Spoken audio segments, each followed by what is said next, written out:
దృష్టి లేదండి. దృష్టి లేక నశించిపోతున్నాడు. ఈరోజు ఒక్కసారి మిమ్మల్ని పరీక్షించుకోండి. మీ జీవితము, మీ తరము, మీరు చేసేది తగినదా? మీ జీవితము, మీ పిలుపు, మీరు చేసేది తగినదా? దేవుడు అంటున్నాడు ఈరోజు లే.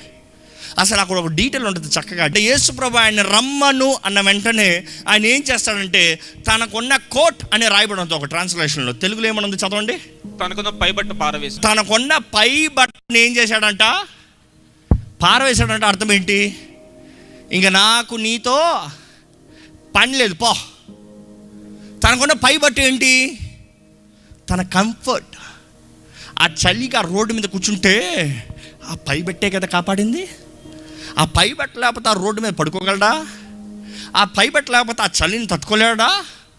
ఆ పై బట్ట లేకపోతే ఆ ఎండని కప్పుకోగలడా? ఆయన పై బట్టు ఇస్ హిస్ కంఫర్ట్.